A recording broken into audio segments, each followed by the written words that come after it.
Good evening and welcome to WACA-TV's live election night coverage. I'm Makita Keegan, and to my right, John Featherston, good evening. and to my left, Peter Chisholm, how are you tonight? and we're going to hold you down for the next hour and a half and let you know what's what going on with the election. So, John, Yes. so we got a lot of stuff to cover tonight. You know, a lot of important stuff. I mean, we'll go through the ballot questions. You know, we've got 4 ballot questions on the ballot here in Ashland. We've got the 3 state ones and the 1 local one. Yep. Some important races, you know, Senator Warren versus Jeff Deal. Right. Governor Baker's running for re-election against Jay Gonzalez. We'll talk a little bit about that. Down the ticket, you know, Maura Healey running against Anthony Amore. I think that's going to be an interesting piece as well, too. So, I mean, there's a lot to talk about. A ton to talk about, but you know the ballot questions are probably the biggest issue. Yeah, I think that a lot of people have their eyes on the ballot questions tonight. Don't you think so, Peter? They do, but I think people are going to be surprised. My gut feeling is they're not going to be that close. For example, question 2, I think, will just probably pass overwhelmingly about the commission to study campaign financing. Question 1 seems to be going down to defeat by a fairly wide margin. Well, question 1. Now, early in the game, it looked like question 1 was a clear winner, but Right. over the past couple of weeks, it seems that things have shifted a little bit. Is They it? have. It's been a tremendous amount of money spent on it, $23 million, and there's some wags that somewhere they could have hired enough nurses to fill all the vacancies. They didn't have to question. Well, I think you bring up a great point, though, Peter. Is that from a lot of the professionals that I heard about there's already a staffing crisis in the nursing industry now. If Right. this law passes, January 1, the new mandates go into place, and a lot of the nurses are pushing back, going, "We don't have enough good quality help now. How are we going to be able to, staff this come January 1, or pay a $25,000 per day fine for not doing it?" So I think that the no people really got aggressive the last couple of weeks and let people know. So it's going to be fascinating to see what the results are Yeah, tonight. It I was- also think question 3 will pass to the trans. Oh, I think so. General. I think it will. Well, and it's funny because like in some early polling, that didn't, it looked like it was going to be It a was shoo-in, closer. and then it was kind of close. So I think it's still, I think there's a good chance that it will pass tonight, but I don't know if it's exactly a shoo-in. Around the water cooler, even today at work with me, is a lot of people, I think they misread it, too. Really? Yeah. So how were people reading it? I was I had the same reaction as you. Well, a yes vote got rid of it, right? And I'm like, no, you didn't. No. You didn't read the question right. And more than 4 or 5 people said, well, yeah, a yes vote repeals it. I'm like, no, a no vote appeals it. And they're like, you're wrong. I'm like, Oh, boy. I don't know too much, but I know these No, questions. There was Yeah, an issue yeah, early on. yeah. I remember reading about even during the early fall, late summer, that question came up. In fact, I was at a debate in Framingham for the primary, before the primary election, and that was a question, one-word answer to the 3 candidates running for state rep over there. Will you support this question 3? Yep. Are you going to vote? And they all hesitated, and they kind of mumbled yes, but then, in the response by legal women voters, the moderator had no idea what the answer was. 3 or 4 people in the audience, including myself, who read newspapers instead of getting our news off a telephone, said yes. She looked towards the head of it. She didn't know. They finally said yes. 10 minutes later, she went back to the question again. What's the answer now if you want to support it? Yes. And But that is a whole arduous process that I don't think a lot of people do. I mean, Peter knows Yep. that I was, the tank the gas tax. I was actively involved in the tank the gas tax and getting all the signatures and getting the language written up and having the Attorney General do it. You think it's easy? It's an emotional roller coaster. You've got to get the signatures. You've got to get the wording right. The lawyers all get involved and say that you got to change this word. You got to change that word. Then the AG comes in and says this isn't by the letter of the law. So, But you touch upon an interesting point, John, because I say in Massachusetts sometimes the words, the way these questions are written, can be very, very confusing, and we know that they have to be written and crafted a certain way. But for, Joe voter or Jane voter going in the booth, maybe heard something on TV, maybe heard an ad, trying to, they may have an idea of what their position is, but they go in and they try to read the question, and, they cannot read it. and if it's the first time you're reading it, you really don't have any idea. it's like question 4 in Ashland, the way the wording was. They couldn't say, look, here's Yes the or no? story. Plain and simple. You might cost you $30 a year for 20 years, probably decreasing towards the end, and we're going to get $25 million. But, they couldn't put it that simple because of the lawyers, whatever, and Right. law, they had to phrase it much differently. And, I'm sure there are a fair number of, percentage of people that got confused by it. Yeah, I'm sure. They don't know. Well, I think So- lawyers and, my personal opinion, I think lawyers and money have corrupted politics to a situation like this. I mean, I probably disagree with you, Peter, on question two. I mean, I don't like a commission. I'll be perfectly blank about that.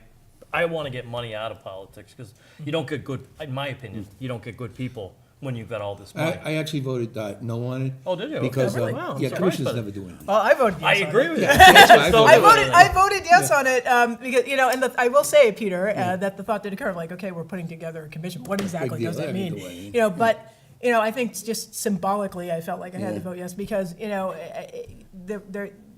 and I'm doing a little reading on question two, like what the process will be after this. Okay, so we're gonna put a commission together. What does that mean? Well, Yeah. then there's gonna be a recommendation, there's gonna be a report to Congress, there's gonna be a report to our legislature and such. But, I mean, I think it's important to keep this issue in the forefront. And I don't see anything wrong with additional citizen involvement.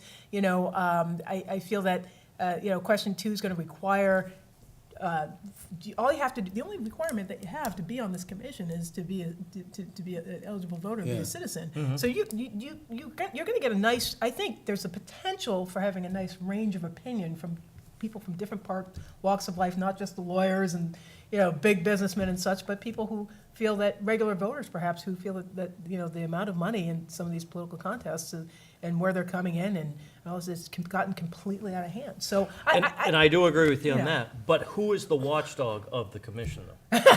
Because, and it's been well documented here by WACA, even like on the marijuana issue. Sure. If you voted yes for the marijuana issue, you didn't get what you voted for. And if you voted no for it, you didn't get what you voted for. Right. Because there was nobody to say to the commission, what are you doing? Because they just had ultimate power. And sometimes when they have ultimate power, I think they're all good people, they're all nice people, well-intentioned people. Sure. But like I said, if you voted yes for the marijuana, you've got to be disappointed. Right. Because you didn't get what you voted for. Well, it's And only that. because the letter of the law says it should already be there. I think- Me, I'm personally kind of happy that it's not there yet, but I do believe it. I'm a firm lover of democracy, and democracy said, the voters said that they were supposed to get that, and they didn't get it. So Well, I that's what my voted concern yes, is.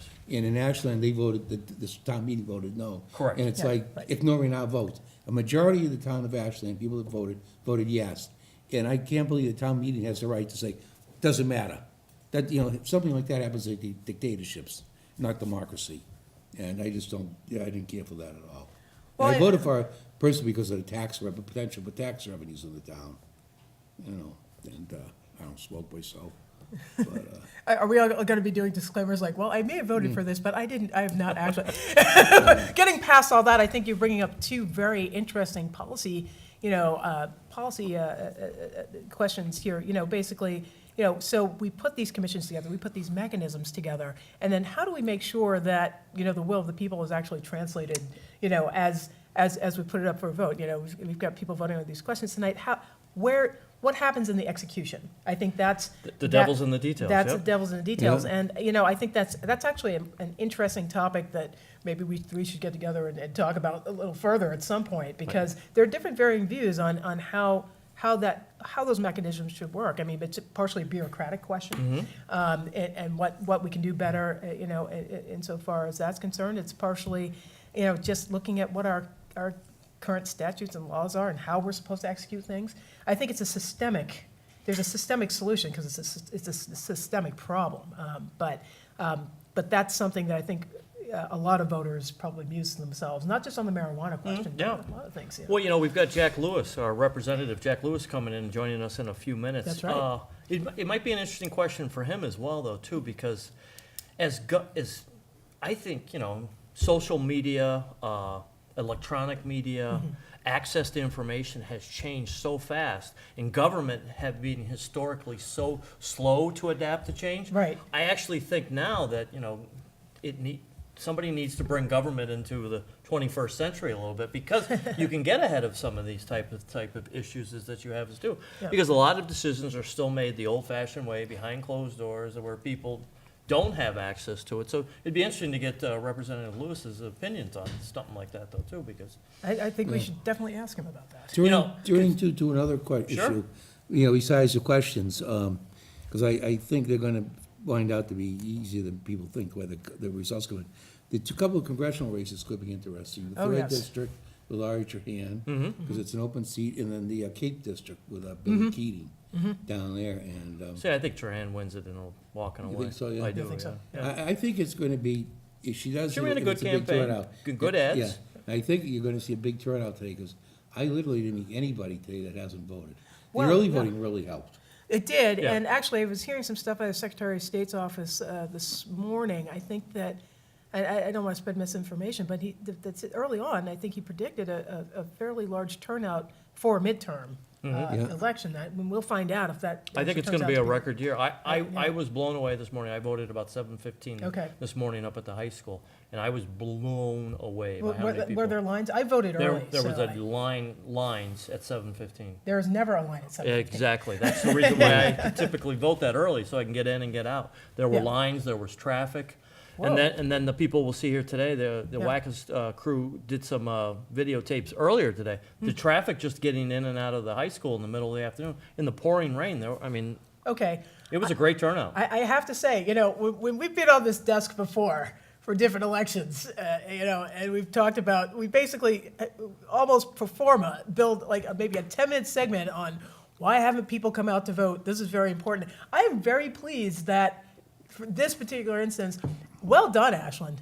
Well done. Absolutely. I think people got out, they made their voices heard on, I think, up and down the political spectrum, and that's commendable. Let's keep it going. So when we're back here in 2020, we can even talk about more record numbers. So Well, that's I great. mean,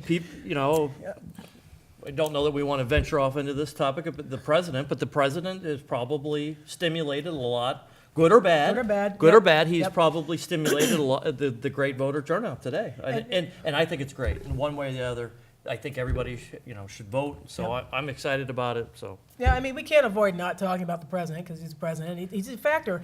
He said himself that, and maybe not so much in Massachusetts, but we don't know. But, he said himself that he's basically asking people to consider the midterms as a referendum on what, and I don't think there's been a president in recent memory who has actually kind of just went out there and said that. I mean, Democrat or Republican, just said like, this is a referendum on my work so far. So that was very unusual, but he's been a pretty unconventional president so far. But that's putting a lot on the line. I don't know if that was such a we'll see what happens. I don't know if that was, Well, either way. I mean, I you am don't wanna- definitely the only guy at the table here who's been to a Trump rally, and I've been to quite a few Trump rallies. You're very That, good that is a complaint. safe. That Yeah, is it's a safe very bet. safe Yeah, comment. it's a I've been safe to comment. It is like nothing you have ever seen.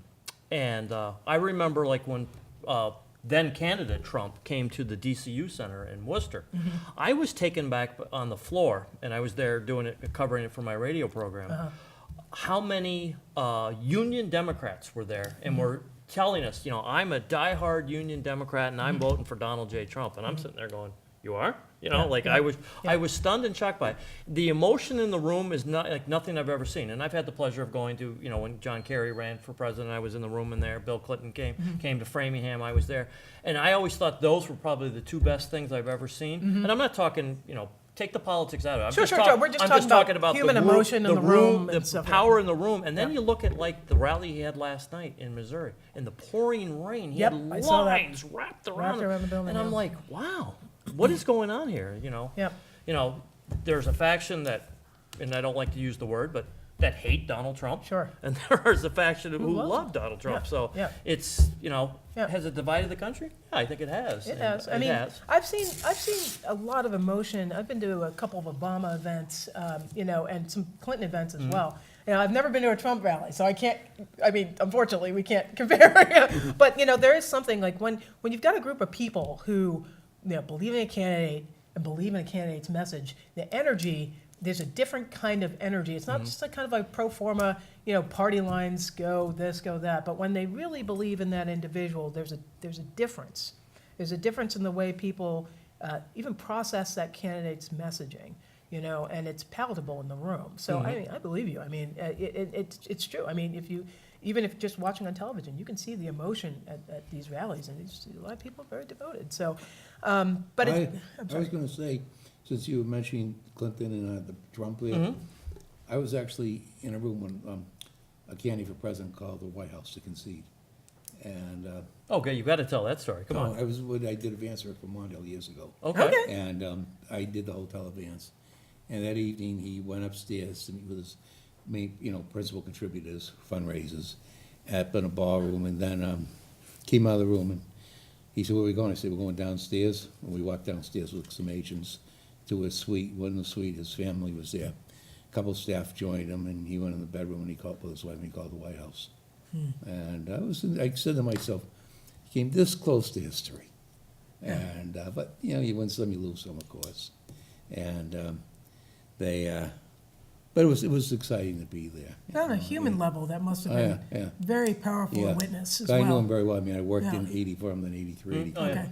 So I really knew That must have the been guy. fascinating. Yeah, it was. Because I was up in New Hampshire the night before the presidential election, and I was standing in the hallway, and I'm not Yeah. name dropping, and it was me and Rudy Giuliani, and Yeah. somebody comes up to me, excuse me, Governor. I'm like, Yeah. I'm looking for the governor and looking around. And he's like, well, you're Mike Pence, aren't you? I'm like, no, I'm not Mike Pence. I'm not Mike Pence. so we know that we've got a Mike Pence body double here in Ashland. I'll say it, Mike Pence is much better looking, so, I actually was with Giuliani at one of those funerals following the World Trade Center in Long Island, and I had to go to the restroom, and I walked in the rectory of this Catholic church, and he's just there by himself, standing in the hallway. His details, in another room, and he's just standing by himself. We talked for a couple of minutes, until the rest of them left. And nice guy, yeah, it's fascinating. I mean, Yeah. just after September 11th, you can Yeah. just talk to him just about September 11th. Yeah, we have some results, Well, I by was the going way, to say, too. John, do we have anything going Yeah. on? in the Well, let's- results? Charlie Baker's leading, very few votes, of course, 1,500 to 880. It's like a race I used to run, the 80. Elizabeth Warren is around 2,700 to 1,500 for Jeff Deal. And Shiva, or whatever his name is, has 140 votes. We could talk a little bit about the Shiva's campaign. She was a little. very interesting. Yeah. Very. Now he started on the Republican ticket, right? He was on the Republican So, ticket. I could Yeah. probably tell the story. I moderated an event in Sherborne probably about a year ago this week, and where all of the Republican candidates came and that were all running. And Dr. Shiva was a little frustrated with the flow. We put names in a hat and picked out the names, and it was a very fair process. But Okay. he got to go last. He wanted to go first, and the next day he unenrolled from the Republican Party. He made some comments that I don't agree with and won't repeat here today. Oh, okay. But and then became unenrolled, and I'll say it, he ran a very odd campaign. My words, I went to the WBZ debates, and Oh, okay. state troopers pulling me over going, "Sorry, sir, you can't come in." I'm like, "Why?" He's like, "Because some guy's laying in the street." And it was Dr. Shiva trying to block the entrance to the WBZ debate. And then the following, What? oh yeah, then the following weekend, it's all over Facebook, and Okay. I think some of the guys in the WACA studio have seen it. All right. I went out to Springfield to cover the debate for Warren and Deal, and Shiva was there, and he caused quite a scene there, and it's all up on Facebook, and He's the real Indian. yeah, he's a real Indian. It's not only, that's the slogan. Yeah. I'm the real Indian. The real Indian I can saw him beat in the the- Marlboro Labor Day Parade. He was married to Fran Drescher, the nanny. Well, I from, thought that was his claim to Yeah, his right, claim yeah. to fame was Yeah. being married to Fran Drescher many Yeah. years ago. That's No, it. his claim to fame is he invented email. Email, that's right. Email, You yeah. invented email. Yeah, I right, forgot yeah, about yeah. that. I forgot And he's about won that. multiple lawsuits saying that he has. Yeah. Well, So we have him to but blame. he kind of hasn't, actually. But, No, I don't think he yeah, did, I don't but he- think. but, I yeah. think, yeah, being an IT professional for over, I'm not going to say how many years, but I think it's a safe bet that he did not invent the email, or the internet for that matter. But to talk to the man, he's fascinating. His wealth of knowledge of everything is there. I But- mean, I just wish he would have run a more. Well, here's the thing, realistic John. campaign. I mean, well, here's the thing. Listen to what we're talking about here. These are the data points that we picked up from the Shiva campaign, right? I don't know anything about his stance on public policy at all. All I know is that, all the celebrity stuff and all the outrageous claims and his behavioral issues. Right. So, I mean, not, I mean, that kind of stuff might be effective to get your foot through the door, but then you gotta follow it up with some meat. You gotta follow up with some issues. And I don't know if you had a chance to interview him at length, but I had no idea, just, Jane Voter here, no idea what this man stands for. None. The only thing that I ever got gleamed out of any of the conversations I had with him, as being a parent of an autistic child, he is very anti Monsanto. Okay. Yep, The the, group, uh, that, the- Roundup. Yep, and so Roundup, forth. yeah. And he pledged that he was going to go after Monsanto, but that's already in the process. That's happening right It's now. already in the process. So Yeah, I mean, so- I think he was just glomming on a little bit too. But the only thing he really had is what Peter originally said. I'm Yeah. a real Indian and Yeah. she's not. Which That's not a qualification for For running No. for Senate. I mean, compared to what, Elizabeth Warren and Jeff Deal were doing, talking about the issues and, talking about their policy points and such, where, that's a real race. That's a real discussion, but I Yeah. just. But with some new data, as of right now, 66% of the vote is going to Elizabeth Warren, 31% to Jeff Deal, and 3% for Dr. Shiva. Charlie Baker is running away with it right now. I have him at 64% to 36% I actually for have- Jay Gonzalez. Yep, You I've got him a at 68. 68? Yeah, 68, yeah. 68, Yeah. 31, so, And I have noticed on question one, winning overwhelmingly too. Yeah, 71 to 28. right. Well, it's early, though. It's Yeah, early, yeah. though, so all these numbers are low and it's early. and Well, I'm ready to such. declare the governor the victor and Elizabeth Warren the victor. I was ready to I do don't that have any about key 7:01 this morning Yeah, myself. my yeah. key precincts are in. Yeah. Gentlemen, it's not over until it's No, it's not over till it's over. It's not over till it's over. It ain't over till it's It over. ain't over till it's over, Well, so. I mean, we'll talk about it. Charlie Baker, Well, here's- I don't think, it's Yeah. any surprise that he's probably going to win easily tonight. Well, the interesting thing about, the Baker Gonzalez race is that, we've all been listening to national analysis. And, it's been very clear that there are a lot of people around the country who are using the midterms as a referendum on President Trump's presidency thus far.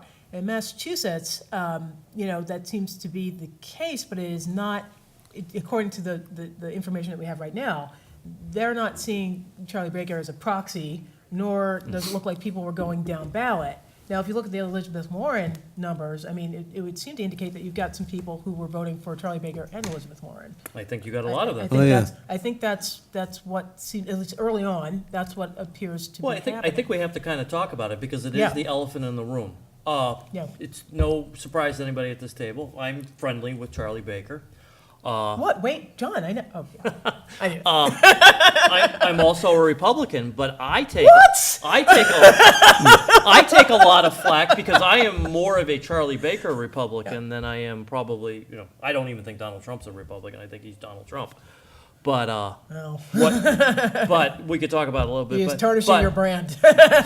very much so. I So, would say. But Charlie Baker has made no bones about it. He does not care for President Trump. You said that on many Many occasions, times, yeah. but, a lot of, conservative Republicans will come back to me as the chair of the Ashland Republican Town Committee. How can you allow that? And I'm like, he's a man, he has his own opinions. But it has kind of divided the Republican Party, gonna even ask here you- in I was Massachusetts. going to ask you about that because, Mm-hmm. when you're reading the paper and such leading up to the election, there have been rumblings on the far right side of the Massachusetts Republican Party about, how Baker isn't conservative enough and such. And then you've got, it seems like, within his own party, he's had a lot of opposition over the past few months. The Second Amendment folks, the gun people, they're not happy with Governor Baker. Some people think he's not conservative enough. I'll say Charlie Baker is not as conservative as a John Featherston. But all in, I think Charlie Baker has been a great governor. I applaud. My opinion, and it's not because I'm friendly with him, we need more people like Charlie Baker to cross the aisles and show that things can get done and show that I can't stand either side, Republican, Democrat. We're going to shut down the government if we don't get our way. I don't think anybody really wants to see that. We don't want to see But- it, and I think Charlie Baker is proving today that you can have differences of opinion, but you can work them out. So I'm excited about it. In the interest of full disclosure, I will say that, being the co-chair of the Democratic Town Right. Committee here in town. And you do a great job with it. Thank you. Before we make this a mutual admiration society, and I was out for Jay, and I'm out for Jay hard, and because I think that Jay offered an alternative vision for Massachusetts where, we could improve, in what we're doing, especially around transportation, opioid addiction, a whole bunch of issues. And, I think that there are a lot of people in Massachusetts that did see that. My question is, though, listening to some of the radio and such coming in here, I don't know if people really heard a lot of Jay's message. I feel that if more people had actually had a chance to really get to know Jay and his message and what he stood for and what he was trying to do for the Commonwealth, I think we'd see something very different than what we'd be seeing right now. Because I even have to say that to meet Jay Gonzalez is to like Jay Gonzalez. He's a very likable person, very knowledgeable. His experience, with the budget in the state was Very good. knowledgeable man. He's and, very knowledgeable. Very fiscally responsible. I mean, he talked about some hard truths. I mean, we need to improve things. I know this is, shut your ears, John, but, looking for different ways we have to look for different ways to fund Revenue, things. yeah. We have to be grown-ups and say there are certain things that if we want quality services, we're going to have to pay for The them. state And party. Nothing's free. Nothing's free. The state Nothing's party free. gave them no money. Right. They just couldn't do the advertising. Well, he ran into the problem you of think running he- against the most popular Yeah. governor. So, And let's Yeah. face it, there was a lot of national money coming into Massachusetts Oh, for Charlie Baker. Well- So, I mean, when you turn on YouTube, you turn on TV. Anything on the internet. But let's- Anything on the every internet. once in a But Like, while. let's- Charlie was all over the place. But yeah, let's so- flip the so table, people though. knew. Donald Trump did not come to Massachusetts to help Jeff Deal run against his arch rival, Yeah, Elizabeth Warren. Why? Because he knew Yeah. it wasn't, the Well, buy-in wasn't there. And the same thing happened with Jay Gonzalez, too. So Well, it's- it happens on both sides, yeah. It's interesting though, because, Jeff, that was another big controversial point. Jeff very close with Donald Trump, and, he was not, a lot of people thought that, he put himself a little space between him and Trump for this particular race. No, he dove right in. He dove right He in. dove right in, and I think it cost him tonight. I was actually trying to wonder. Big time. Yeah, What job? big time. I was wondering a month or so ago, actually, what job he's gonna get from the president for, running the campaign he did. He'll get some kind of a job, obviously, if he needs it, and. I don't know. know. I know he's been down to the White House a few times, but I don't know that. There can be a lot of gonna jobs even- opening up in the administration. But too. I think we're ready to take a break, maybe, and bring our first guest in, right? Sounds good. So we'll do that, folks. We'll be right back. You're watching WACA Television Midterm Election Show. Hey, tell. Is that what Yeah, that just means? so I can barely.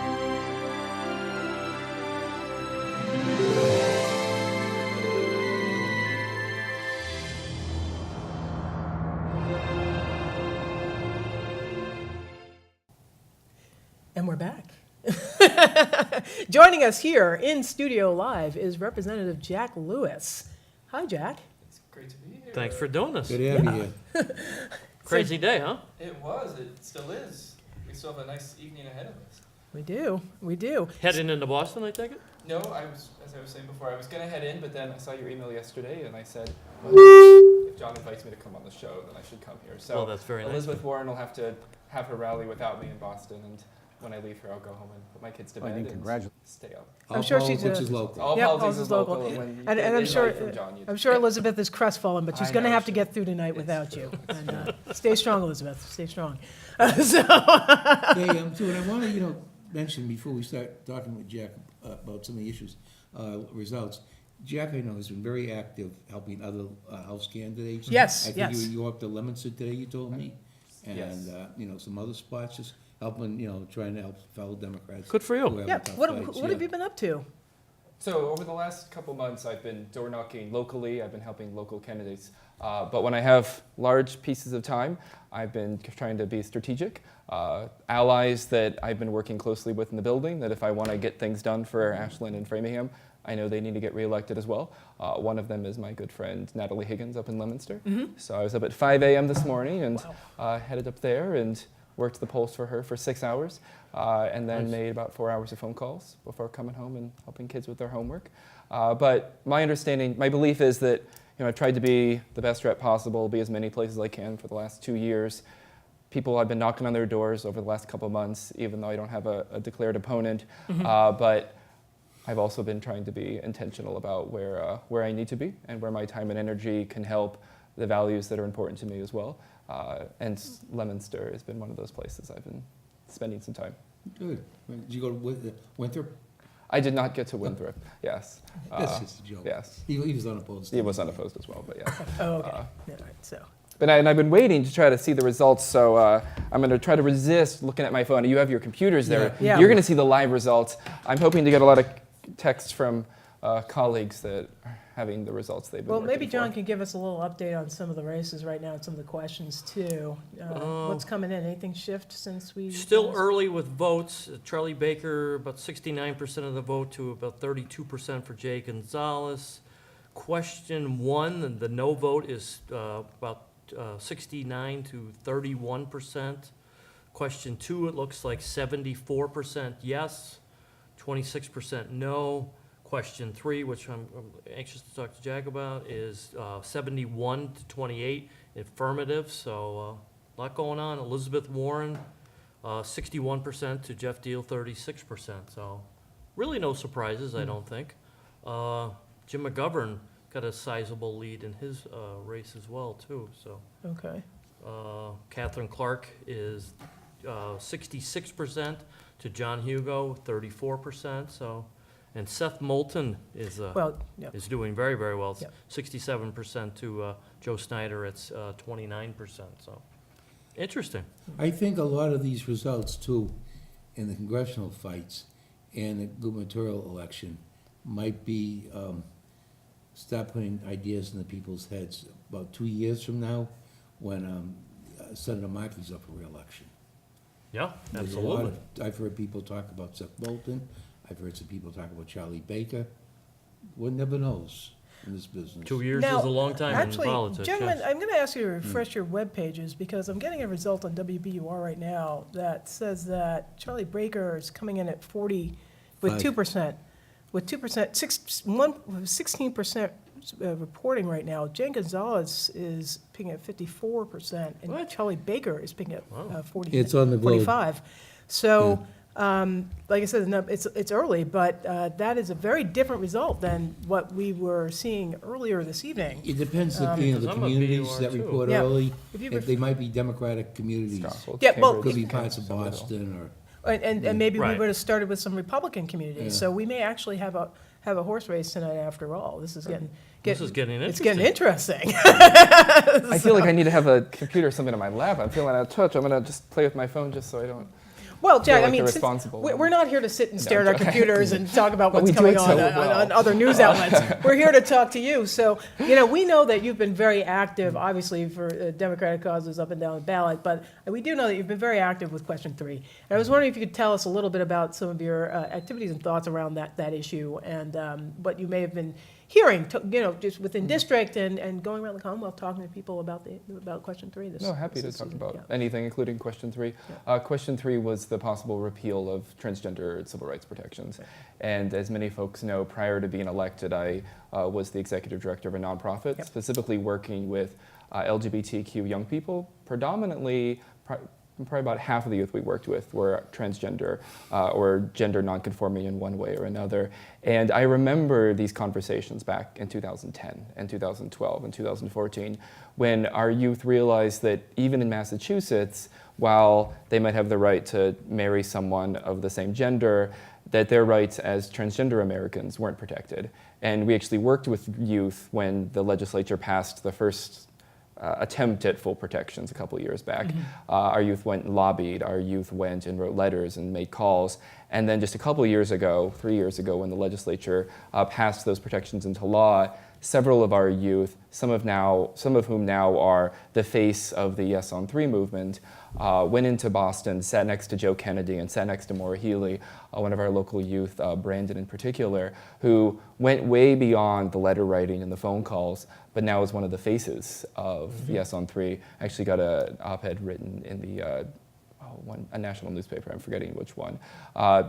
And when I think back to working with these youth who initially didn't realize that they didn't have these rights and then worked like hell to protect those rights and expand those rights, was beautiful yet sad at the same time.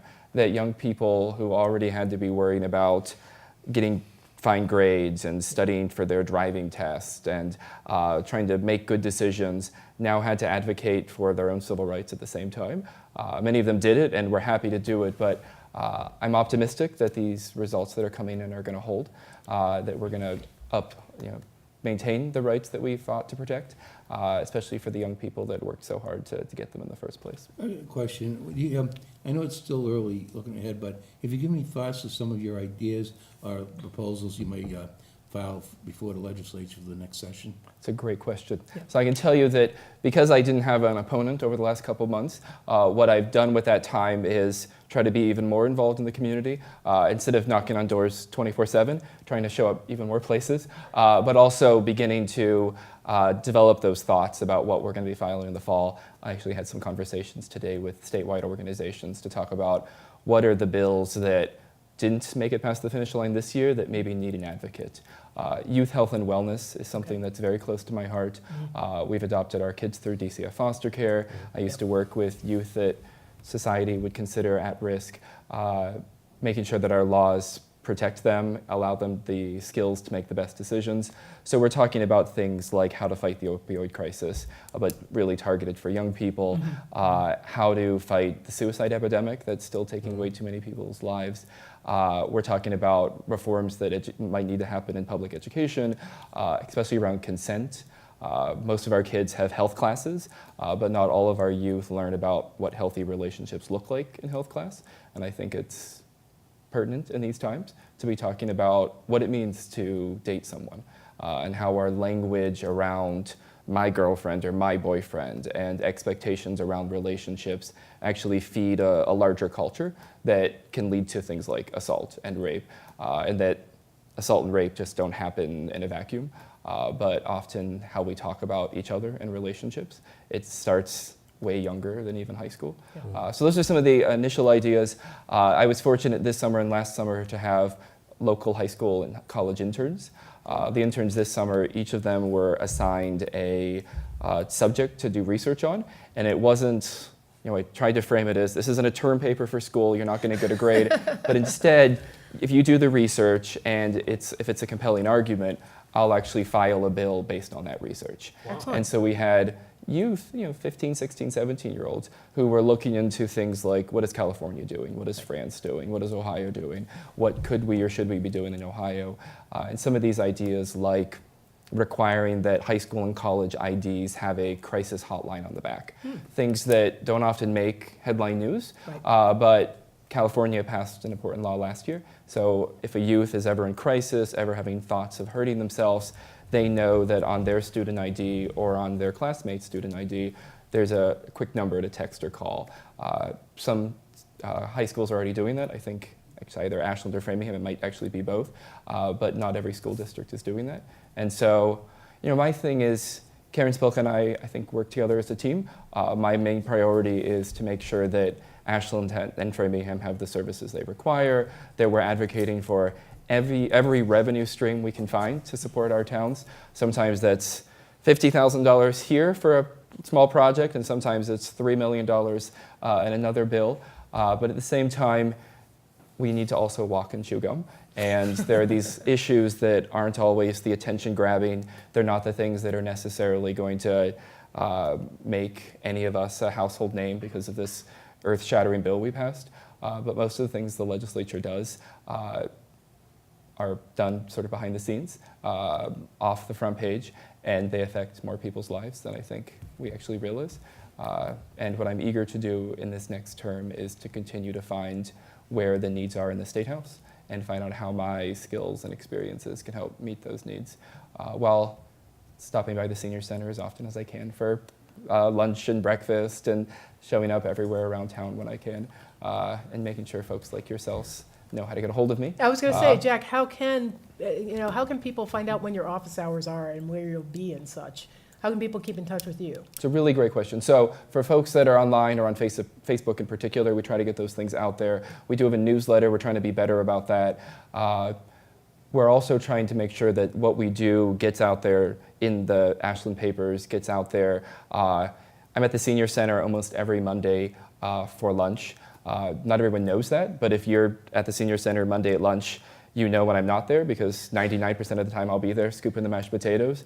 And so I think one of the things I need to do a better job of doing is making sure folks know where I am at all times, because I'm there and folks who are in the know how to find me. But as many of you know, a text or a Facebook message or a phone call, I try to get a hold back with people as quickly as possible. And if folks listening ever have any ideas, we're in a period now where all legislation is sort of being discussed. Yep. Lawyers are starting to take pen to paper. And so if there's an idea you have, I'm meeting with a group of folks in the weeks ahead to talk about open meeting laws, which is a can of worms, and I'm not promising anything, but this is the time to start those conversations. Good luck with that. I know. Maybe you and I could actually work together on something. I'm an expert on No, it, there we go. unfortunately. I don't think we're violating any open meeting law by having Not this yet. conversation. But I've had it's been a fun 2 years, and I'm really grateful for the trust the folks in Ashland and Framingham have placed in me. I never want to take anything for granted. I want to make sure I continue to work every day as hard as I can.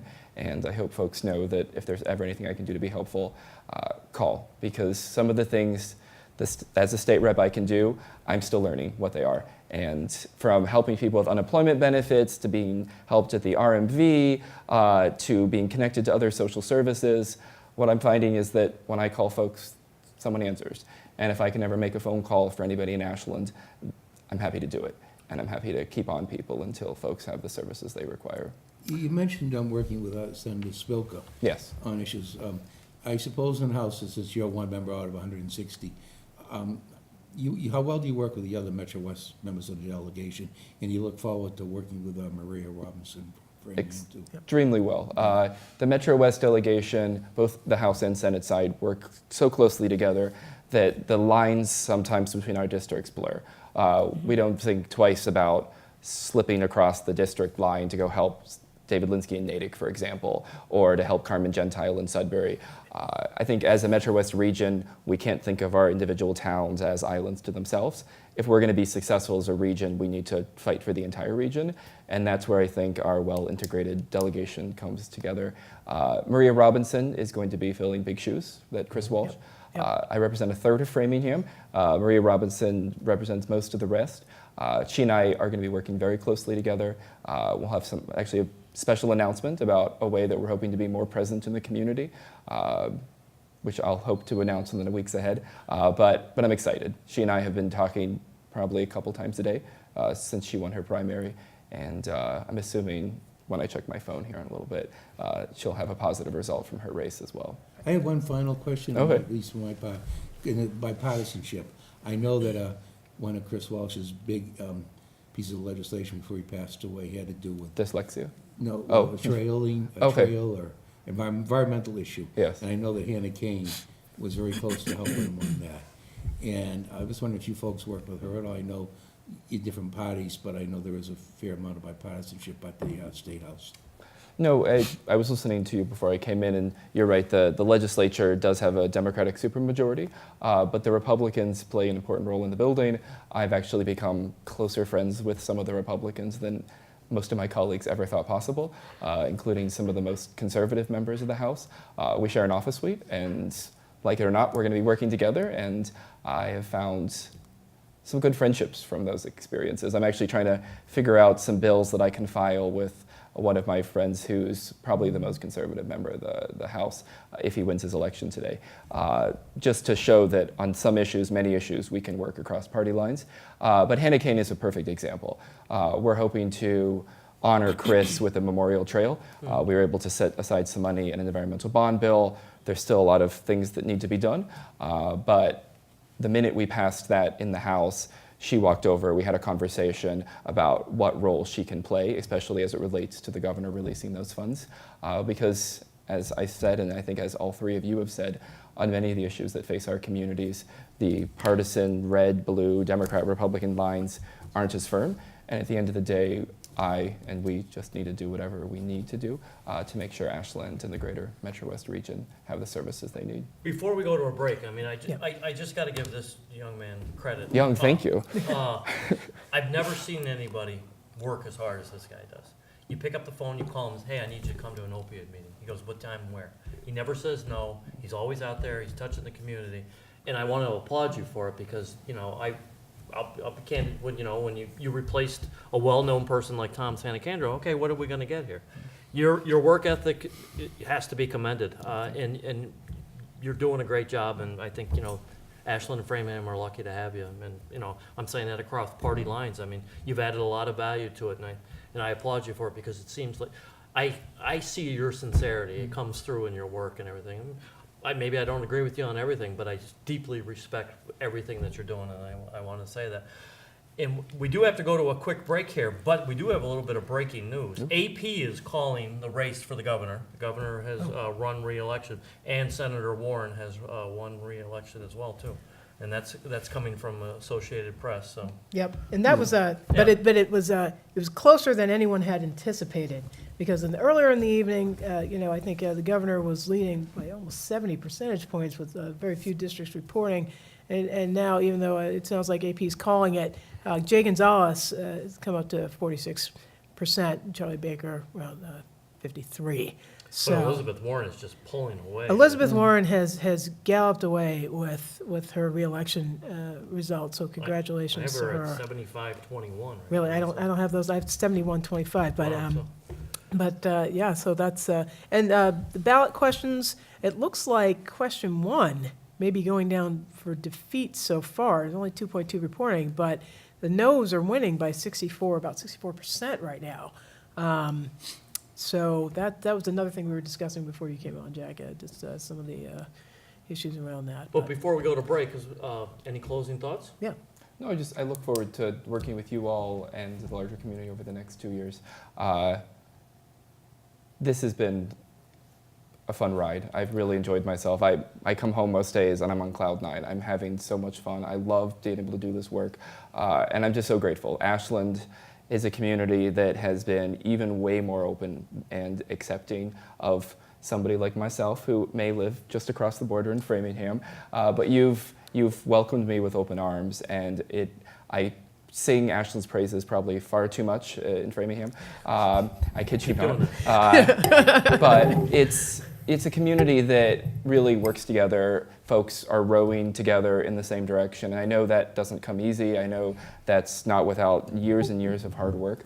But even when politically folks don't agree, at the end of the day, they do what's necessary for Ashland's future. And I appreciate being invited to play a role in that. And really, if there's ever anything I can do to help any of you or anyone listening at home, just let me know. And if I don't know the solution, we'll figure it out together. So. Wow. Sounds good. Representative Lewis, thank you so much for joining us tonight. And we are going to be heading off to a break. So stay with us. We've got some more guests coming up and some more election results ahead. Excellent.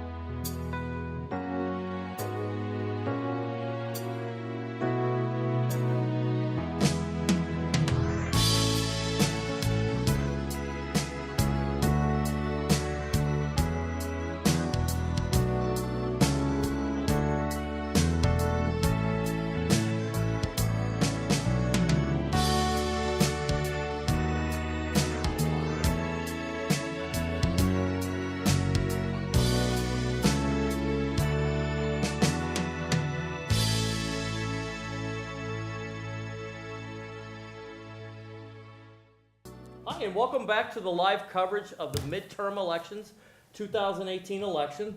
And we're honored to be joined by our fire chief, Chief Keith Roby, and Joe Mignani, one of our Board of Selectmen members, to talk about question 4 a little bit. Good evening, gentlemen. Good evening. It's been a long day for you. I appreciate you guys getting here. Thank tonight. you. So we don't have any official results yet. I just texted Tara Ward, our town clerk, but Chief Roby, you got to feel pretty good about the effort that you guys put into informing the public, who I think was phenomenal, and you should be applauded for it. So I've got my fingers crossed for you tonight. I know the guy at the end of the table had something to do with that a little bit as well. What are your thoughts, Peter? I'm optimistic that the question is going to pass.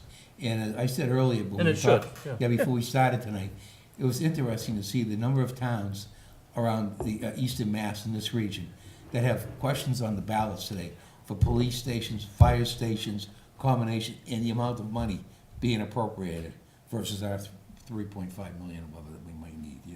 Absolutely amazing. And if the people that vote tonight, then they really ought to have their heads examined, but I'm very confident they're gonna vote for it. What are you guys hearing? Like, assuming that it passes tonight, which I think it will, when do you think we'll see the building, ready? Well, to- well, with all anticipation and with a clear path ahead of us, there's still 2 hurdles that have to be passed. And that's at the special town meeting on the 28th. We have to approve the property, number one. That's been donated to us by the landowner.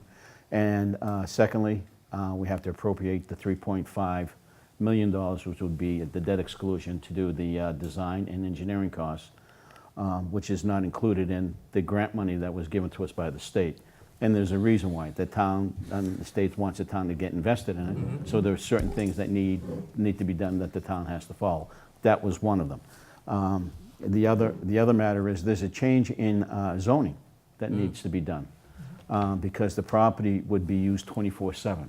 So there's a change that on that property for 24/7 use, which, as you know, police and fire are working 24/7, 365 a year. So, yeah, so those are the things that need to be done after this. If the voters vote for it, which I hope they do, and I have to agree with Peter, I mean, the surrounding towns, and just talking to some folks from Southborough, they're in awe that Ashland is in a situation that is actually beneficial for the community as a whole, where they have to, flip the entire bill, close to a $30 million project, and they also lost property downtown.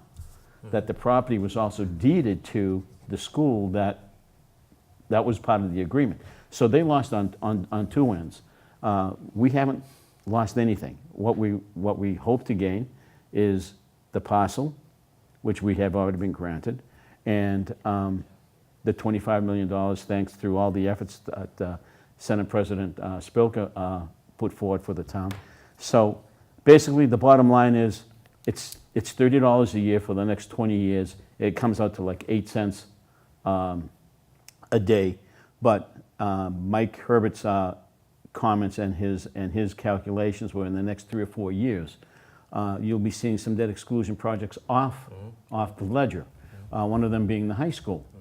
The other one being the town hall renovations and the community center for the seniors.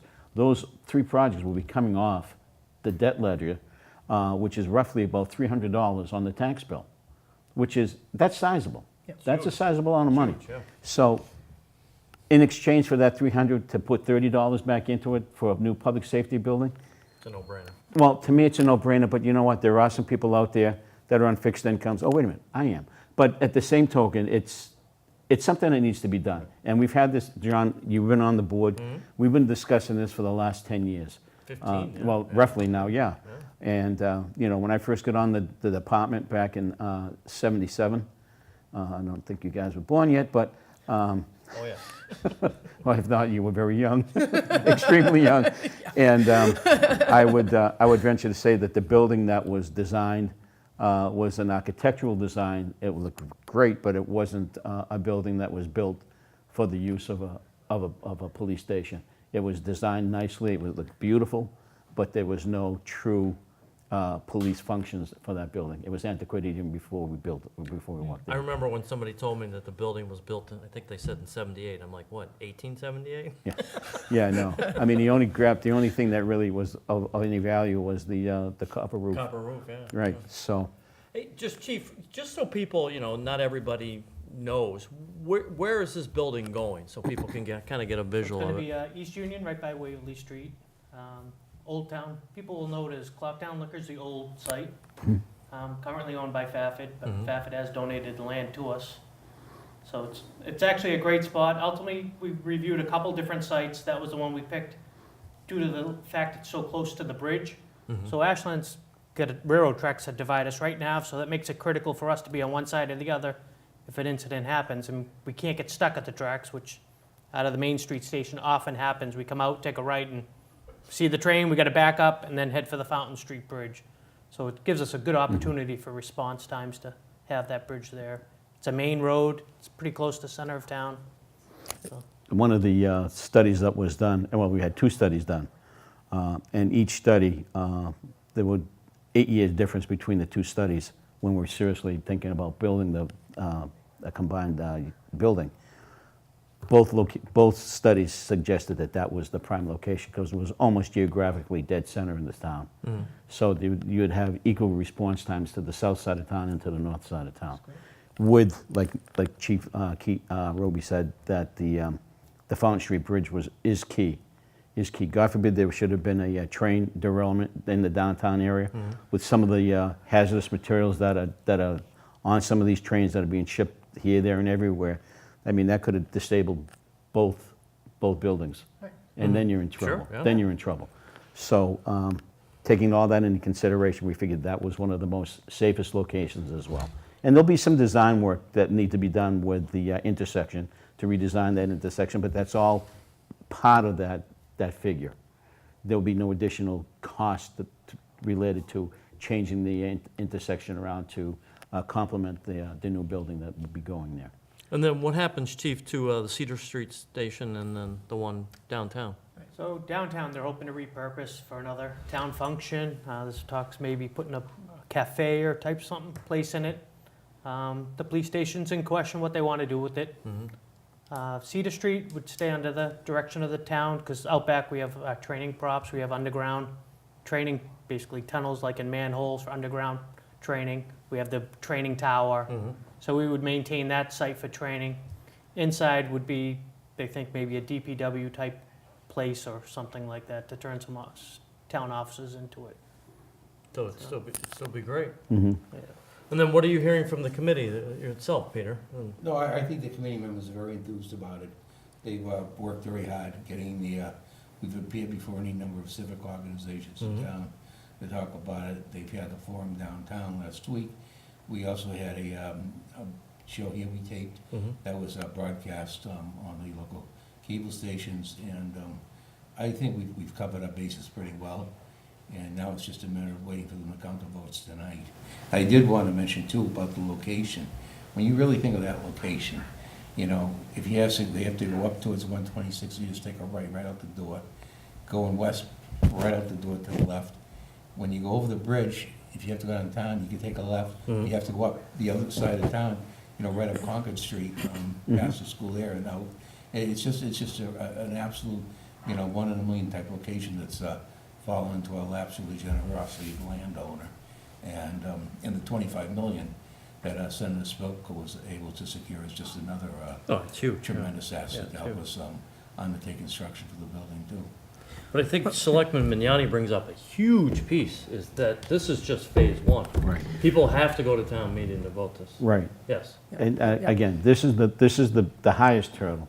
right. Right. The smallest hurdles are, you know, at town meeting, but I think if the people vote for it here and support it here, I cannot see them not supporting it at town meeting. It just wouldn't make any sense. It wouldn't make any It ne- sense. it wouldn't make but any sense. We've seen Yeah. some strange Well, things. but you're in right, town over the years, you're Yeah, absolutely yeah. right. And, you know, the question again is, well, you know, there are hidden costs. Well, we can't say, what we've told everybody is what we know.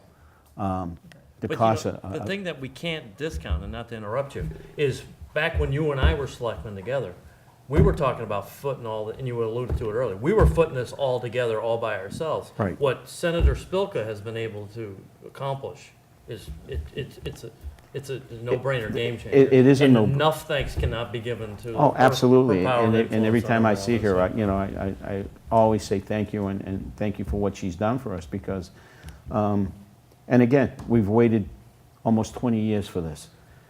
20 years ago, the cost was minimal. Well, I say minimal, 15 million, that was still a lot of money back then. Right. Now it's up to 30. The longer you delay, the costs go up, you know, construction costs go up. You have to use, you know, fair wage laws and everything that play into this. So, yeah, it doesn't go down. The price won't go down. It'll continue going up. So, I think that's where we've struggled the most, is getting that Right. word out there. People learning Yep. that we have Right. that 25 million now, and we need to do it now or Right. potentially lose it Right. down the road and Right. have to foot the bill. I feel like you've done, you've done a fairly effective job of getting the word out, all around town. I'd be very surprised if no one knew about it, and I'd be actually very surprised if we saw people didn't vote for it at this point. I think most of the people we talked to that Yeah. said no did not know the full story about it. Right, and then Okay. when you explain it to them, Then, then Yeah. they'll, oh, we didn't realize that. Well, we have to reconsider. If I can just give a quick example of what happened today, this was around 10 o'clock this morning. A vehicle drove up, and it was middle-aged couple. They just moved into town not more than 5 months ago. They registered to vote the whole 9 yards, and they didn't know what question 4 was. So we explained it to them. And they said, oh, well, is it needed? And I said, well, being a former police officer here for 32 years, I said, yes. I said, we have female officers and female firefighters that don't have adequate facilities for them to be part of a unit and be part of their squad and feel part of the team.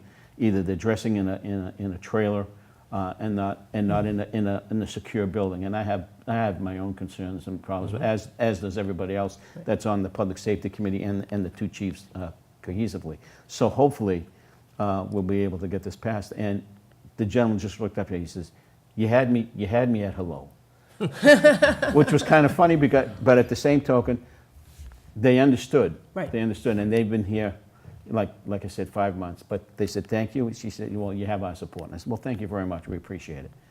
And so.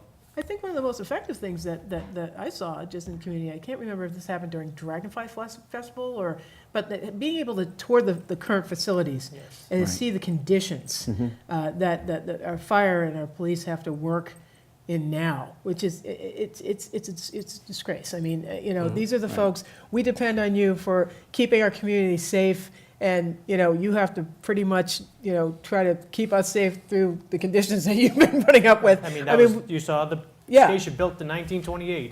Yeah, We've I mean- outgrown that station. If you go in the basement, the sub pumps that run to maintain water out of it. Yeah. Yeah. That's where the police and fire gym is, so that's where they work out.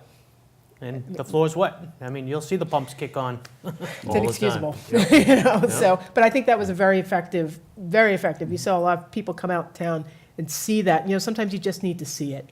We can talk about it all day, but, Oh, just absolutely. seeing those conditions, I think that got the message through, I hope, to Right. a lot of folks. We- I Well, think we that hope helped so. us a lot, getting the I people think so. out. We did a bunch of the outings and stuff. I got to thank my guys. A lot of my guys spent a lot of time getting the word out. A lot of them spent the day today at the polls, So great. Yep. trying to get the word out. Well, it's a great effort, and then, so what are we thinking timeline for, Right. like, assuming, and you know what happens when you If you everything, assume, if yeah. everything goes the way we hope for it to go, I know Michael was talking about possibly having that building done within 2 years. 2 years. Wow. Within 2 years, because everything is, we don't have to negotiate for the Yeah. property. We don't Right. have to do this. Some of the testing on the property has already been done. There'll be additional things that need to be done. But the geographical work that has already been done by KEFT group, they said the land is buildable. So a lot of those things have been done in advance. So we just have to make sure that we go through all the proper channels and all through the Conservation Committee and Planning Board and Zoning Board to get those changes needed, so we can have a 24/7 building. And we haven't heard anything negative with respect to the neighbors that'll be, residing, that have been living there for years. But it was 10 years ago. You and I were in the basement of Ashland Town Hall negotiating with that landowner at that time. Yes, And we were. thought we were this close. And you fast forward, it's 10 years later. And here we are, we're and still here we doing still it. are. Oh, you're right, John. I remember it like it was yesterday, so, kudos to you guys for Wow. staying steadfast on it and And getting it done. and kudos to the Public Safety Committee, Building Committee, because we collectively did everything together. It wasn't one person, it was done collectively, and that's what a community does. We work together. And we wanted to thank all the community members that have come out to vote today. Hopefully we do have your support, and if we do, the most important thing is make sure you come to town meeting, because that is a key. That is a key. I think that's a great way to end this. End it, Get right? out to town Get out to meeting. town meeting. And I think we're going to be getting out to a break There you go. All right. as well. So thank you for joining us for this Thank segment. you, thank you for having us. Congratulations, yes. Thank you. Great.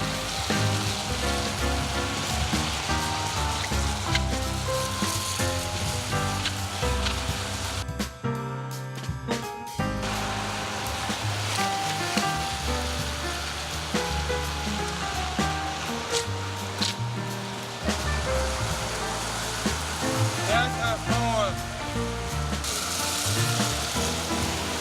Good evening.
And we're back. Thank you so much for joining us again. WACA's live coverage, election night 2018. And we have yet another distinguished guest, local guest with us. I know that guy. So, Rob Scherer, Selectman Ashland, kind enough to come in and talk a little bit about some of the local issues and maybe talk a little bit about some of what's going on as we're watching results statewide as well. Rob, thank you so much for joining us. So we were talking a little bit about question 4. Do we have any results from town hall yet, or? I just got off the phone just before we came back from break. I just talked to Tara Ward, the town clerk. They're still up at the high school, actually, just still getting all the ballots together. The turnout was that good that they're still up there. Wow. Usually by this time, they're already back at town hall, but. Yeah. Yeah, so Yeah. I think it's gonna be a late night. Right. So Yeah. when I voted this morning, there was a big crowd. Actually, I had to stand in line Wow. for 10 minutes. What time did you vote, Rob? 7 to 10, right Okay, after so the polls opened. Let's miss each other. Yeah, And, we- I looked around the crowd of people, and I didn't recognize a lot of people. It really shows the growth of this town, and also what widespread turnout there was today. Like, a lot of people were voting. It's like a presidential election year. That's the feeling I got. And we had So, great 2,300 turnout. early voters too in the town. Yeah, and which remains very Yeah. popular, and we're proud to be able to do that. Yeah. so, Yeah, as a thanks, town. because I took advantage of that. It was Sure. awesome, and it was like no waiting, and it Right. was like, So- boom, more. Yeah, of so, It's I mean, 20%. I think, and I don't know what you talked with Joe and Chief Roby about in terms of the override. There's 2 observations I have. One is, I think the only thing, I think it's it's almost a slam dunk, and you've probably talked about it and in all its virtues.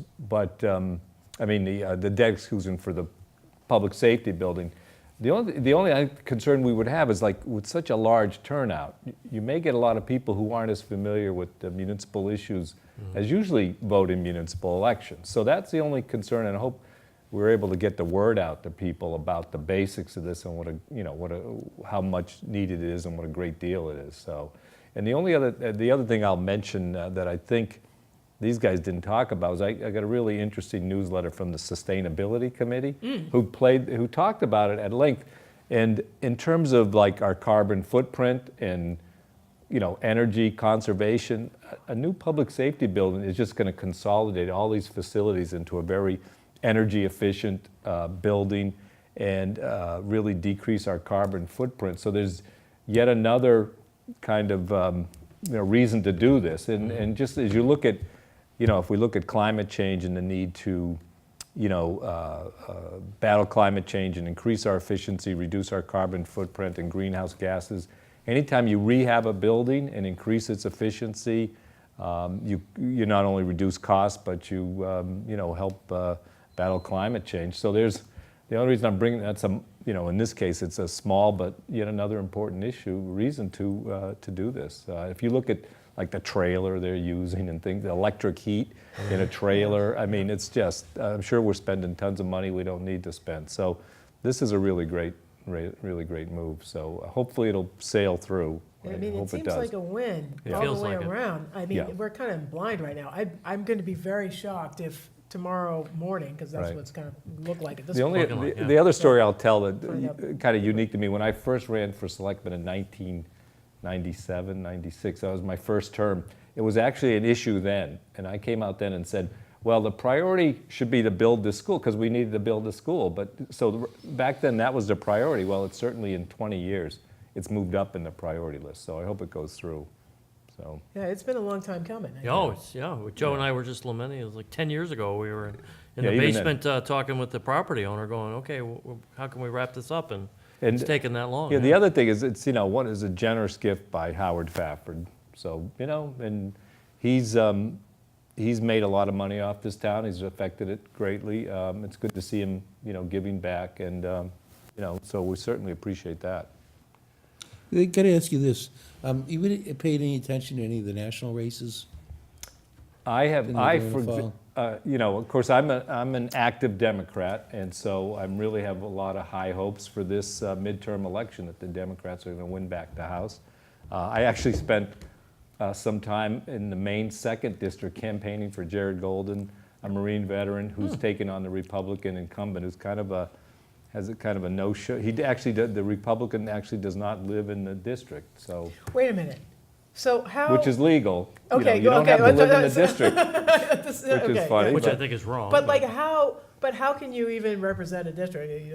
I mean, that's just That's been one of I'm the things, just yeah. asking that question. So it's really an interesting, great experience going up to Maine and meet these Maine people, and they're really very friendly. They're kind of less jaded than we are in some ways when you come to their door. I mean, you get all sorts of responses, of course, when you go canvass and talk to people Sure. about politics. Most people basically are not home or pretend they're not home. Not home. And, I've run into a couple others of don't want those. to talk to you, but other people like to chat, and you learn some interesting things. So it was really it was a great experience. I'm glad we're able to do that. So I'm watching the Maine 2nd District tonight, so we'll see what happens. So You're not surprised by Elizabeth Warren no, handily our defeating- Charlie Baker either getting Right. Right. overwhelmingly. We were yeah. joking that we could have predicted that at 7:01 this morning. Yeah. But in your opinion, does this now springboard Elizabeth Warren to run for president? I don't know. She said she's going to look at it, and I basically believe that's because it's not an easy decision. There's going to be a lot of competition. I think the domino effect, if she does, is even more fascinating. Yeah. Because you've I got haven't really Markey thought that's about going to be that. up. You've got Warren, who's potentially be up. Right. You've got, Kennedy laying in the wings, who I think wants to move up to a more, you've got Yeah. Seth Moulton. So, I mean, it's Yep. going to be the domino effect. Yeah, I of haven't, Elizabeth haven't Warren. really thought about it. Well, let's talk about Charlie Baker for a minute I too, don't know about because that. Charlie He's Baker, certainly there electable. has been buzz. Let's just be real now. There's been some buzz. Charlie Baker being a moderate Republican. People are whispering about Charlie Baker for president. And then He would so- never get elected president. Well, I mean, people are saying though. People are saying. I'm almost like Trump. People are saying that. He does represent a very different kind of approach, a different kind of Republican than Trump has nationally, and people are theorizing that maybe folks are ready for that. Maybe for more of Charlie Baker than a Donald Trump in the next couple of years. I don't know if you. Yeah, but see, I'm a Midwestern boy who moved to Massachusetts and have learned, and a Midwestern Republican is a lot different than a Republican from Massachusetts. A lot This is different. true. It's true.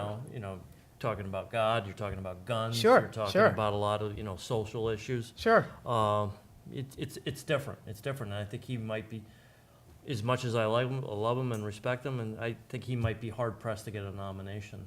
You know, Yep. Oh, tradition. from the Republican Yeah, Party, yeah, that makes yeah, sense. yeah, no. yeah. I just, I was a little remiss when I talked about going to Maine. David Rosenblum and Chuck Lids from the Democratic Democratic Town Committee. We had quite a Yep. group that went up there as I- well, so that I was already great. did my Good for you guys. disclaimer saying, you know, Yeah. my affiliation with Yeah, same we group. had So- quite a group so- from Massachusetts up there, which was really interesting, so. Yeah, so, and locally too, I think a lot of Democrats and, Yeah, folks yeah, were put on a knocking big- on doors and here in yeah. Ashland as well and surrounding communities in Metro West, so, and you were part of that team, but, Yeah. so, A little so yeah, have you been watching any of the ballot questions at all? Because there are a couple of surprise, at least for me, there's a big surprise here for me on one of them, but, Which one is it, like? so question one actually is getting a drubbing right now. Numbers just changed again. So according to Oh, really? WBUR, Wow. they're reporting with, they're saying that 70-30 no 70, yeah. at this point, which I would not have predicted, but seeing as, we know that it seemed to me that the yes folks were out earlier. Yes, that's right. Well, of course, we had some folks on our committee. Beth was very, Yep. the nurse that was very much in, my favor of it, and they did some good organizing. I think, and of course, but now the hospitals have fought back with a big advertising campaign. But my feeling on something like that is, it's such a complicated thing to put before voters, and it really is something that is really, if we think there's a need for something like that, to have patient to nurse ratios, we should, that's something the legislature should take on with the governor and like work out all these kind of problematic details. I think that's why we elect people. Well, you make to a work very on good, this kind of you stuff, make a very so. good point. I think a lot towards the end, and I'm trying to figure out why they lost so much ground so quickly. A lot of the arguments were like, well, we believe that there should be some sort of guidelines around nurse-patient ratios, but they Yes. just, a lot of folks were concerned about the fine print or lack thereof. Exactly. With question one. So I wouldn't be surprised if we see this issue come back, again, in some different form. Well, I'd through say, like I legislature or noticed, something like I that. ran into Jack Lewis, of course, Yeah. our state representative, was talking to, someone about it, and he was very much in favor of it. Mm-hmm. So I would think somebody like Jack, if he thinks there's a need there, let's iron out the legislation and get it through. Could be another avenue. Yeah. I think part of the problem is the turnaround and, between those supporting, those opposed. There are so many nursing groups, and there were a large number that opposed it. The Mass Nurses Association was the leading proponent. But, other than that, though, there was a laundry list of other nursing groups that were opposed to it. Sure. And they, and Well, I I had think the that had pleasure an of effect too. interviewing the Director of Quality and Care at Mass General Hospital. And I would assume going into that interview that she would have been very pro it, and halfway through the interview, I'm like, wait a minute, she was worried about the quality of staffing, is that, come with that January 1st deadline, would they be able to get qualified staffing people that quickly? Because they have a staffing shortage today, much less, mandated on January 1st. I think that was her biggest concern too, and, from the most famous hospital in Massachusetts. When you hear that, you're like, wow, okay, you have to kind of take a step back a little bit, so. But I was surprised that it's this much of a, Yeah, a it's little going down in surprising. defeat. I think people get conservative when they're not sure, Yeah. which No, I is think probably I a think that's a good. fair assessment. Yeah. Or, if they're not sure, they tend to Yeah. kind of fall back. One thing, did you guys talk about upcoming town meeting at all? I am Yeah. chair of the A Board of little bit, Selectmen, but so, It never hurts to so what is it, do it November again. So when 28th? is it? November 28th, 23rd, right? Yeah. Because I heard And that's we've the had a couple special town different dates thrown out. 28th, that's right, 23rd so- is Thanksgiving. Yeah, because that's Yeah. Thanksgiving, so I when, think it's the 28th 28th. is a yes. Wednesday. 28th yeah. Wednesday, what time? So, 7 o'clock. 7 o'clock. Yeah. As usual. And of course, it's the fall special, it's supposed to be short, but, well, hopefully it won't be more, Yeah. it won't be more than one night. But of course, the public safety building is on there, some key Yep. land acquisitions, setting up a fund for the stormwater, Oh, which, okay. and I think some planning articles, and of course, the budget. And we hope to allocate some free cash for some important purposes. So it's a good thing to come to. I think Did you we'll have a guys good talk time. about stormwater much, or? No. We're actually. setting up, basically, what we're doing at the special, so The stormwater, issue has been brought up forcefully about the new standards and our need to, better control and clean our runoff, basically, to protect water quality. So that's the next upcoming kind of expensive project, unfortunately, so people should be focusing on it. We are setting up a stormwater enterprise fund, which, will probably result next year in an additional fee. Hopefully it'll be small, but that's really the direction we're going. And probably we'll finalize that fee at next year's the Springtown meeting. Yeah, last week we taped a program right here in the studio with Doug Small and Rob St. Germain, Okay, and we so talked about you it. got So that. You got yeah, so we into got that. With that, it's time to take a quick break here at WAC's midterm election show, and hopefully when we come back, we'll have some updated results. Great.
Welcome back to WACA's Election Night Coverage 2018 midterms. We have had an interesting evening here, and I think we're going to wrap it up and bring it home. So, John, some final thoughts. Couple thoughts. I think everybody's anxiously awaiting the results on question 4 for the public safety building here in Ashland. The good thing is that the voter turnout was so good that they're still actually tabulating the votes. And that's the one thing I want to do. I want to thank all the poll workers. When the poll workers are there, it's a long day. They're there before 6 o'clock in the morning, and they're still there right now. They haven't gone home. They haven't been able to do anything. Democracy is never easy, and it requires a lot of participation, and you have to really thank the poll workers and the town clerk's office, because none of it would be possible without them. So it's nice that they can be recognized a little bit. Agreed, Well, agreed. Peter, some final thoughts tonight. No real surprises as of yet. I'm waiting to see more of the national results, but Massachusetts, the results seem to be going the way everybody thought. John was right about Laurie Trahan. She seems to be winning very handily in the 3rd Congressional District. That's the only one they've seen any results for. But ballot question-wise, we all, the pollsters were pretty right in the state election too, particularly governor and United States Senate are going the way the pollsters predicted. Yeah. Except for question 1, which we talked about earlier. Yeah, I I think that was the big surprise of the night. If I had to pick one thing, It's a big that was a surprise. big surprise. I think question 1 being so handily defeated was definitely, I think, my pick for Yeah. the big surprise of the evening.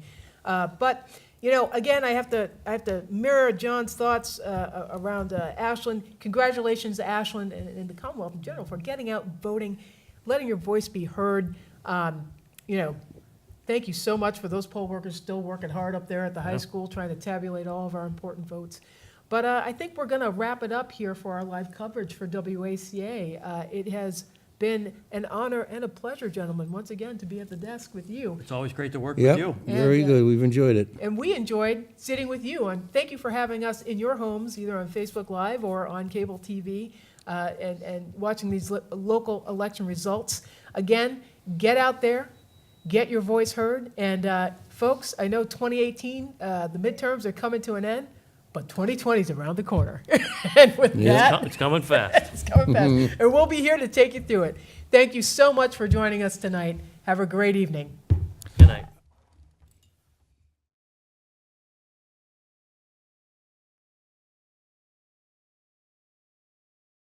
We're live. Okay, so.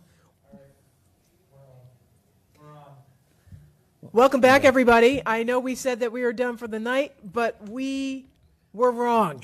We have Breaking news. We have breaking news right here in Ashland. We have some results coming in around question 4. If you joined us earlier this evening, you know that we were talking to a lot of folks about how we thought the question was going to pan out. You also may be aware that because of the wonderful turnout that we had in town, we had people counting ballots.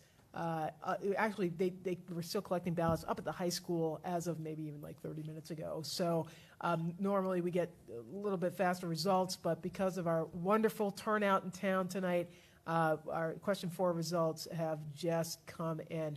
So as we were waiting for Town Manager Michael Herbert to come in and share the results with us, I will ask you gentlemen how you think the numbers broke down for question 4. I have to think that it's going to win in a large majority. I mean, I think the selectmen, the committee, both our police and fire chief need to be commended for what they did. The grassroots effort to reach out and be accessible. You mentioned earlier in the evening about the access to the public being able to tour, the police and fire station. And I think once you walked into the place and your eyes told you everything you needed to know. There's, really? Our heroes are working in these buildings. Something needs to change. Yeah. So.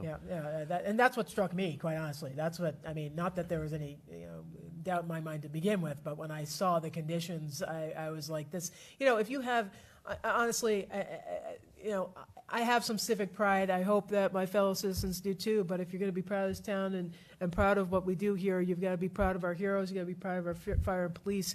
We want to make sure that they can do their jobs because they protect us every day. And without adequate support from us, they cannot do their thing. They cannot help us at all. So, absolutely. I think Town Manager Michael Herbert will be joining us shortly. But I'm just really quickly going back to some of the national races. When we last checked, there were some races that were really too close to call. Really on the percentage, on the decimal points on the percentage. I don't know if anything's changed, but if folks are flipping back and forth from us to the different news organizations, they know that it's going to be a long evening. I think a lot of people are going to have to get comfortable in Florida, especially maybe even Texas. It looks like.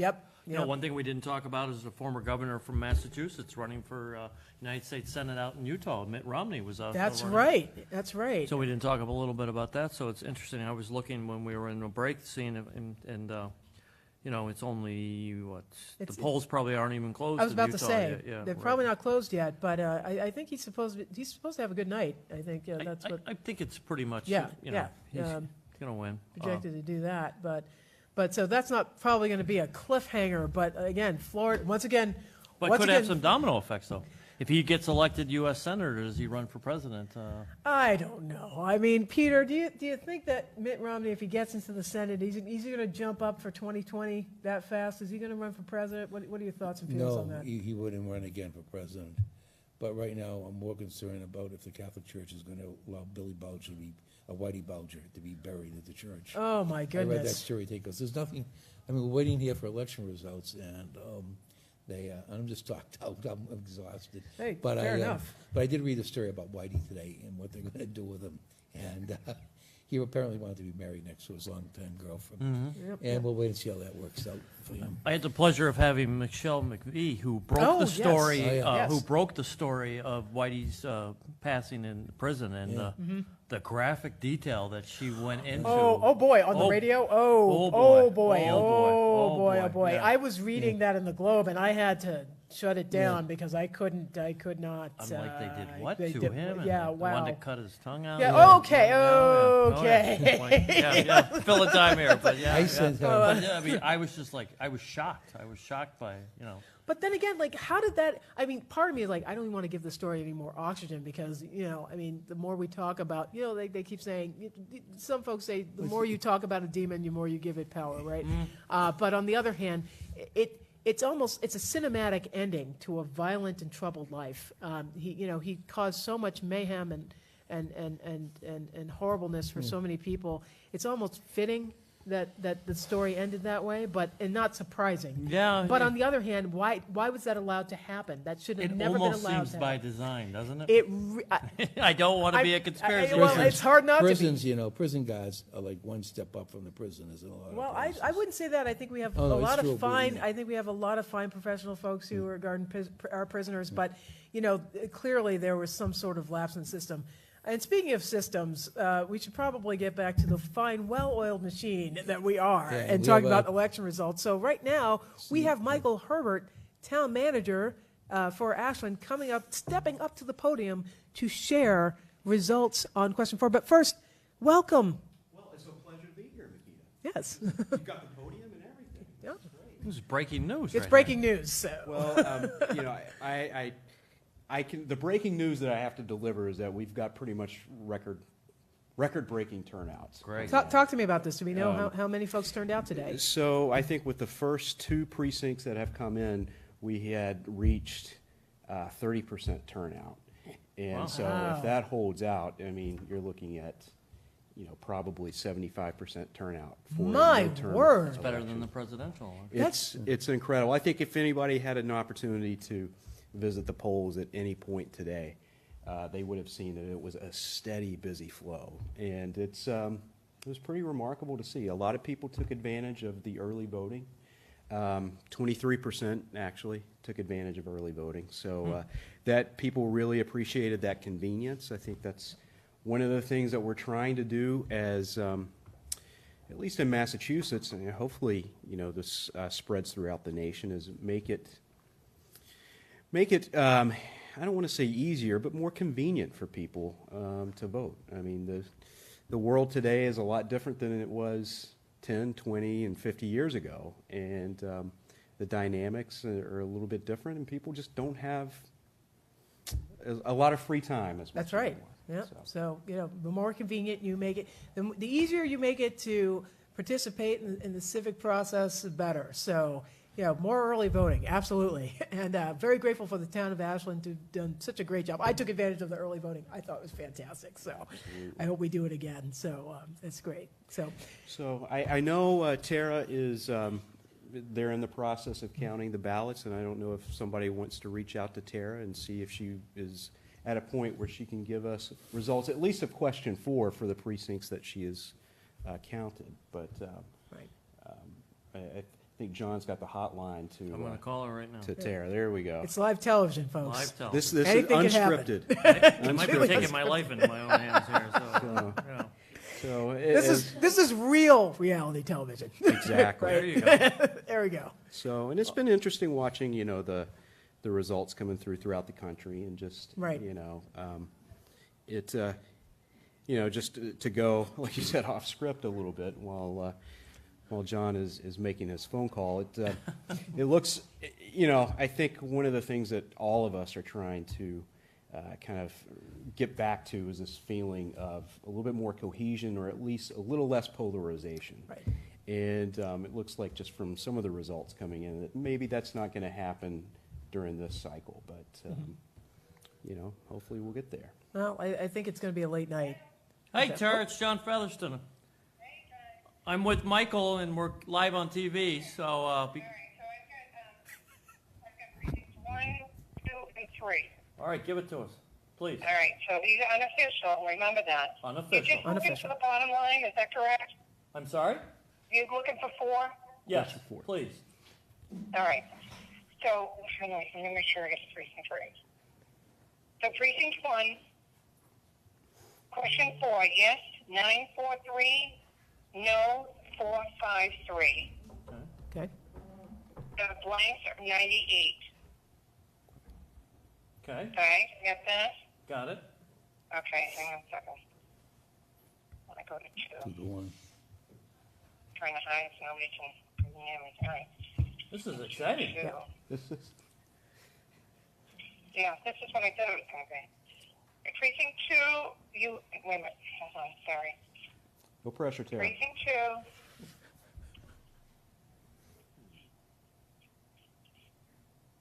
Question 4, yes 1067, no 478.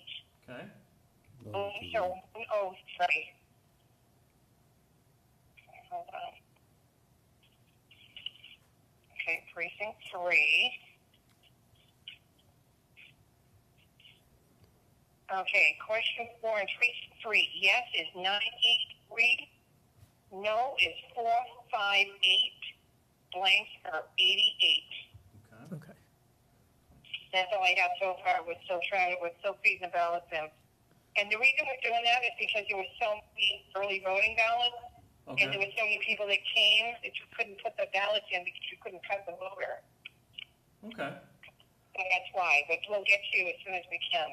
So you've got one more precinct. Two. Two more. I already gave you 1, 2, 3. Okay. And we're doing 4 and 5. All right. But I think it's a pretty Okay. safe call that we could call this one based on the. Yeah, I think we numbers, could. yeah. Yeah, I'm 2 to 1, it's not almost doing a 2 to anything. 1. So just, yeah. I feel better if I had one more precinct under me, but I felt better all along anyway. I was going to pass. But Well, we said it Yeah, earlier, it's and it's just gotta be me. said again, you gotta thank your staff, because you're probably going on to what, hour, 16, 17 of the, I don't know. I was here before 5, so I don't know. I don't even know what it is. so. All over here just hand counting. There's a lot of people. Michael's that- here, I'll ask him if he can Yeah, take yeah. tomorrow off. It's not looking good, though. Oh, that would be awesome. Yeah. Well, hey, whatever. Thanks, Tara. You want the results? Oh, yeah, you got him? No. I Oh. said you want the results. Yes. Yeah, yeah. No. I'll get back to you as soon as I have the other number. All right, we look I forward to gotta your get a hold call. of the AG Thank you, now, Tara. okay? Thanks, Thanks. Tara. Thank you, Tara. Tara. Thanks, All right, Tara. bye-bye. Bye-bye. Very good. Boy, she's one of a kind, she's great. Yeah. She, She is great. she's probably one of the most knowledgeable town clerks, I think, in Massachusetts. And she, I'm glad you pointed out the fact that, and recognized her staff, because she's got a great assistant town clerk in Cindy Livingstone, and, just a great all-around staff that help out, not just today, but, leading up to the events. So it's great. So, looks like 2 to 1. Yeah, 2 to 1. so- yep. Thank you for coming by, Michael. Oh, my pleasure, Yep. my pleasure. I think, John, thank you for checking, getting the results from Tara. There you go. it's safe to say that question 4 is, And then town meeting, Yeah. you gotta go to town meeting. Yeah, I mean, I think Yep. with 3 precincts, as you say, you never really want to have a close vote either way, right? I mean, sometimes that's the way it all pans out, but when you have something that is somewhat decisive, you feel comfortable moving forward. I don't want to say knowing that you have a mandate, but, you feel like you're definitely recognize the will of the people. And this is something I think you've talked about before that's just been so long in the making for this community, and the men and women of our police and fire departments. They are ultimately victims of their own success. They ultimately, this stuff gets pushed on the back burner, just like staffing levels and facilities are the same way, and they just keep making it work. So you just keep on pushing it back and kicking the can down the road. But, ultimately, there's got to be a tipping point. And I definitely felt like in the last year and a half, we were at that tipping point. And I think the other thing that we were able to do is start presenting a picture of how this would affect the entire community. So, you're talking about the parcels downtown, and now you're talking about what can you do with those parcels downtown? What can you do with Cedar Street? Now you've got a plan for the Village of America's parcel on Union Street that's not necessarily condos or what Mr. Fafford had originally envisioned. And I'm sure you've talked about it today, but, really his generosity, is helping to make this happen. And I don't know, Peter, if you've told them, but he's not just donating now the 4 acres. He has actually, he's donating the whole parcel Right, now. yeah, we talked about that earlier tonight. So it's, this is one of those situations where the stars seem to have aligned, and, with the support of everybody, I'd like to thank all of the taxpayers out in town for recognizing the need and willing to show up in these numbers. So, Well, I think it's a testament to you and your team, though, too. The public sees it, they see the hard work that you put into it, the trust that they can have with you. So, I mean, it's kudos to you and the Board of Selectmen and your rest of your finance team. I mean, you've done a great job with it, so you should be proud. well, I am proud, and I appreciate that. It's a great team. It's a great community to work for. I can't imagine not being here. I know somebody's probably not going to like that, but you know, it's a great board to work for, of course, great bosses. And like, it's just a great community. All right. Okay. I think we can declare a victory. Yeah, right. Thank you all for watching.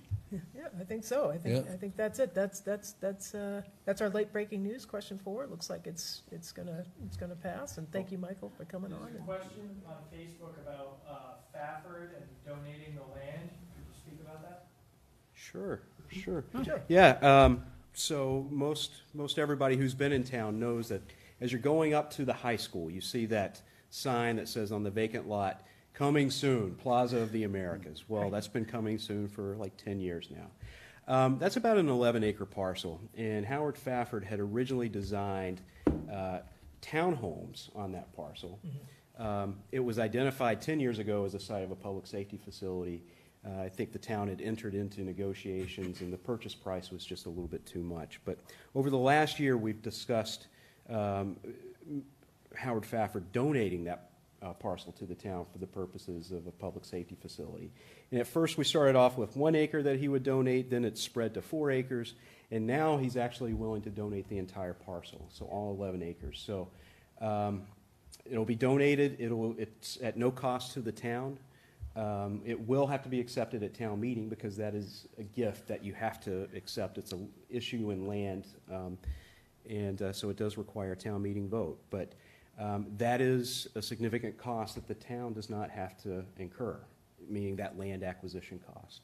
So it's quite Huge. quite a win.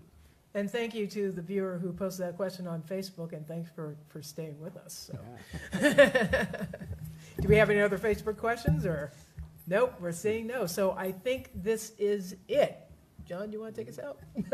Well, you know, once again, it's just, you know, Ashland steps up. It's great to see democracy in action tonight. You know, it's the best thing that I heard all night is when Mr. Herbert says, you know, this is a record turnout for, you know, the polls. So, I mean, as a lover of democracy, you know, kudos goes out to everybody. It's an important issue, and I'm glad to do it and glad to be a small part of it tonight. You guys did a great job, and congratulations to the Board of Selectmen, Police and Fire, Town Manager. It's been great. Great. Congratulations. Thanks for joining us here in WACA, and from all of us here at the station, have a good night.